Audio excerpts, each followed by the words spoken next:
Students, our next topic is charging by induction.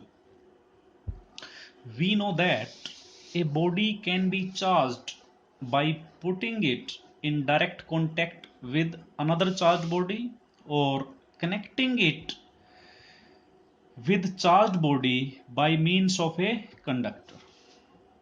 For example, when a charged glass rod is put in direct contact with pith ball, then the pith ball becomes positively charged.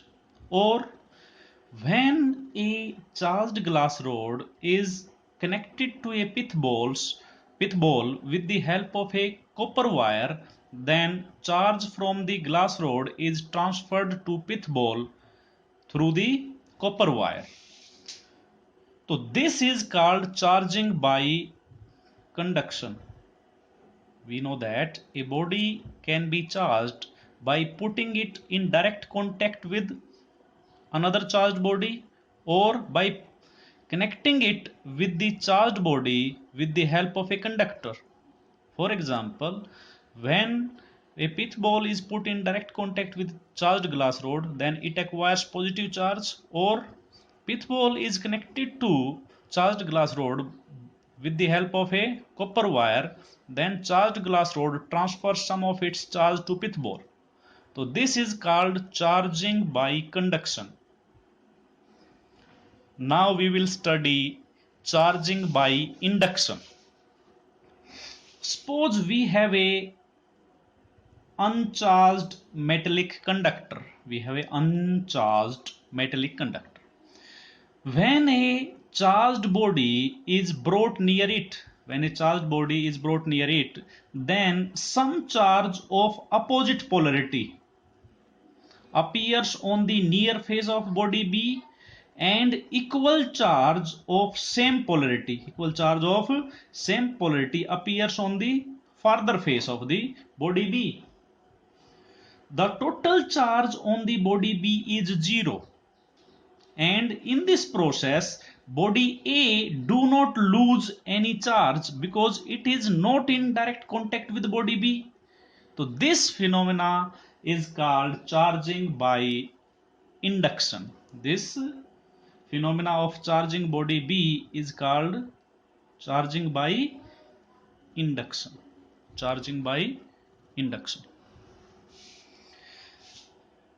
When, let us suppose that we have an uncharged body B. When a charged body A is brought near this uncharged body B, then some charge of opposite polarity appears on the near face of body B, and equal charge of same polarity as on the body A appear on the farther face of body B. So total charge on the body B is 0, and because the body B was neutral, in this process the body A do not lose any charge. So this phenomena of charging uncharged body B is called charging by induction. So phenomena of charging a uncharged body by bringing near it a charged body without making a direct contact between the two bodies is called charging by induction. So let us study how we can charge a metallic sphere by induction. So steps involved in charging a metallic sphere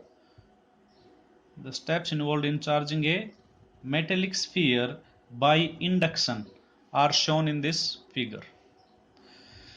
Initially, we have a uncharged metallic sphere supported on a insulated stand.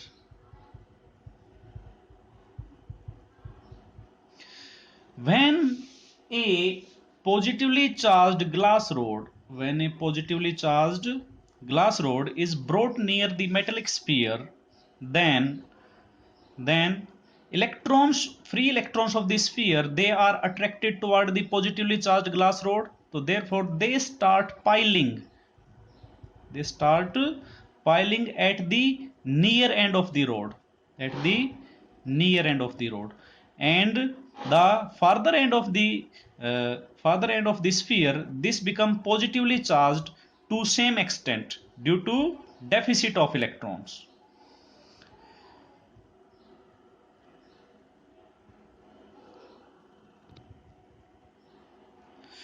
So when a positively charged glass rod is brought near the uncharged metallic sphere, then free electrons of the metallic sphere, they are attracted towards the glass rod.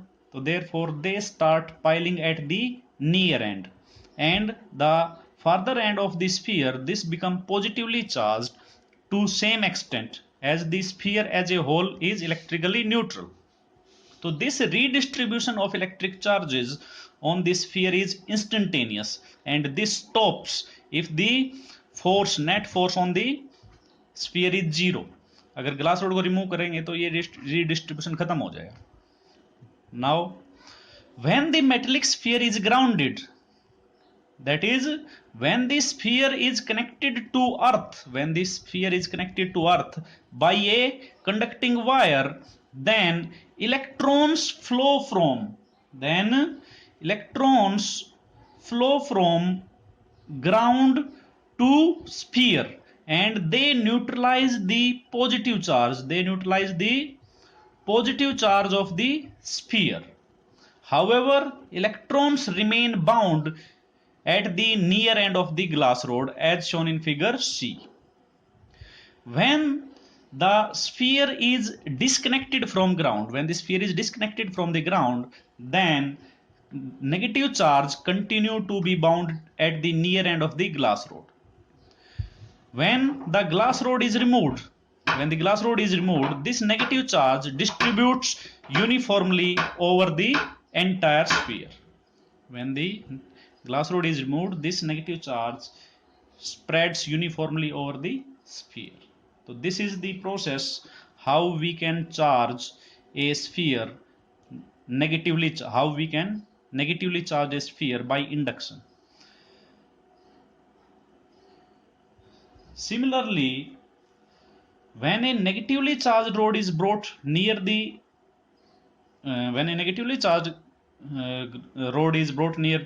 uncharged sphere, then this sphere will be positively charged by following the same steps. Now let us study how we can charge two spheres by induction. In this figure, two metal spheres which are initially uncharged, they are placed on insulated stands and they are in light contact with one another. When a positively charged glass rod is brought near the sphere A, then free electrons of both the sphere, they are attracted toward the positively charged glass rod. So therefore they start accumulating near the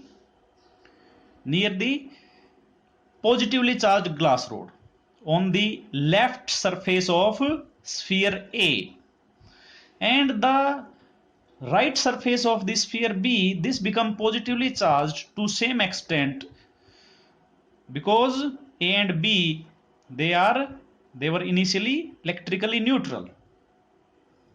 It is to be noted that not all the free electrons of A and B, they have accumulated at the left surface of sphere A.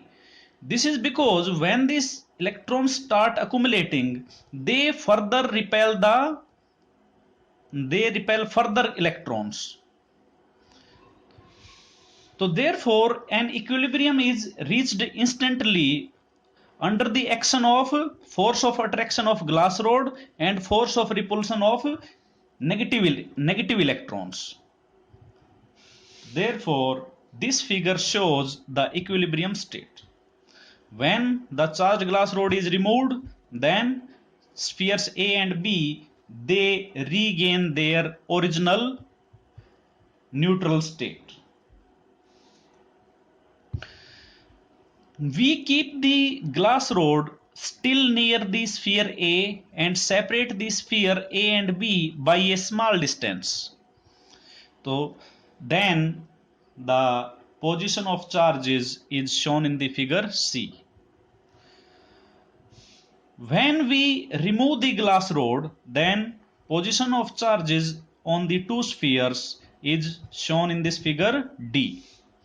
If the spheres A and B, they are separated by a large distance, then charges, negative charges and positive charges on sphere A and B, they get uniformly distributed as shown in figure E. So this is how we can charge two spheres by induction. So two spheres get oppositely charged. So in this process, the glass rod has lost no charge because it is not in direct contact with the sphere. So therefore, the charged glass rod loses no charge. This is in contrast with charging by conduction, in which charged glass rod loses some charge.